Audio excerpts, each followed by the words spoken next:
Os russos acabaram de voar sobre a Área 51, 31 de março de 2019. Os russos estão operando sua aeronave Tu-154M configurada para voos de vigilância sancionados sob o Tratado de Céus Abertos, ou Magnitsky Treaty.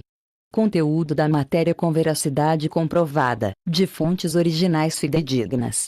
Em se tratando de tese ou opinião científica, só pode ser garantida a veracidade da declaração da pessoa envolvida, e não o fato por ela declarado.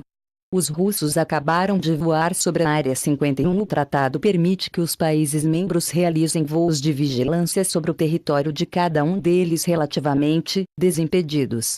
As aeronaves são equipadas com equipamentos de imagem com limitações específicas, e monitores do país que está sendo vigiados estão a bordo dos voos para garantir que a parte cumpra os parâmetros do tratado. Esta última série de voos Magnitsky da Rússia está sendo realizada em Great Falls, Montana e está cobrindo uma série de pontos estratégicos na parte oeste dos Estados Unidos, incluindo a altamente segura Nellis Test and Training Range, NTTR, no sul de Nevada, casa da Área 51. O voo de meio-dia, em 28 de março de 2019, parece ter se originado da base aérea Travis, localizada perto de São Francisco, e continuou em uma espécie de turnê de destaque de instalações militares americanas na Califórnia e Nevada. A aeronave voou para o sul sobre o centro da Califórnia, passando perto de bases como a Estação Aérea Naval de Lemoore e se dirigiu para as Channel Islands. Em seguida, dirigiu-se diretamente para a base aérea de Edwards antes de serpentear em torno de Fort Irwin e para a Estação de Aérea Naval Chinalak, antes de enganchar uma direita e se dirigir para a base aérea de Creech, em Nevada. Em seguida, seguiu para o norte, diretamente para o NTTR, o espaço aéreo mais seguro dos Estados Unidos, juntamente com Washington, D.C. Depois de sobrevoar a base aérea de Creech, ela seguiu para Yucca Flat, onde está localizada uma das fábricas de armas nucleares dos Estados Unidos, e uma pista de pouso secreta especializada em voos de teste de aeronaves não tripuladas, bem como outras instalações sensíveis do Departamento de Energia. Em seguida, passou pelo local de testes em Nevada. A Área 51 fica a leste deste local. As câmeras panorâmicas da aeronave podem coletar imagens bastante amplas ao longo da trajetória de voo da aeronave Magnitsky. A viagem continuou para o norte, com a Tonopah Test Range leste, antes de seguir para o nordeste em direção a Salt Lake.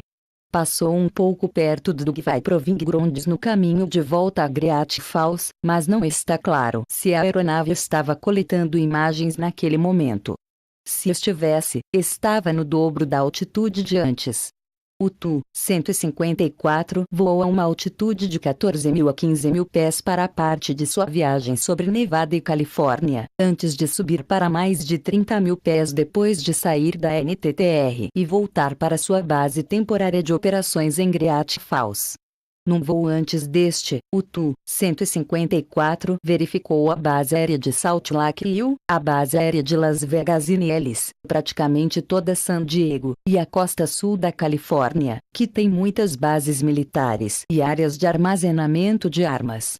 Em seguida, voou diretamente para o Plant 42 em Palmdale antes de subir e seguir para a base aérea de Travis para pousar e reabastecer.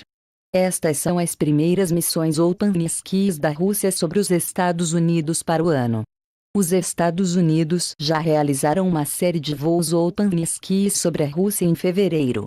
O Magnitsky quase se tornou uma coisa do passado quando os Estados Unidos acusaram os russos de abusarem do acordo e não oferecerem tratamento igual ao definido por seus termos. Os Estados Unidos também alegaram que o equipamento no mais novo avião Tu-214 Magnitsky da Rússia não atendeu aos requisitos de limitação do tratado. Muitos pensam que os russos obtêm muito mais vantagens do Magnitsky do que os Estados Unidos, já que suas capacidades de imagens de satélite e de reconhecimento geral são mais limitadas que as dos militares dos Estados Unidos. Bem quando parecia que o Pangneskis estava desmoronando, houve uma súbita reviravolta e os voos foram retomados, com uma missão especial dos Estados Unidos sobre a Ucrânia ocorrida em janeiro. Os russos definitivamente têm 1 tonelada de novos dados de inteligência para estudarem depois dessas missões. Vamos ficar de olho nos movimentos do Tu-154M saindo de Great Falls para ver se há mais missões em algumas das instalações militares.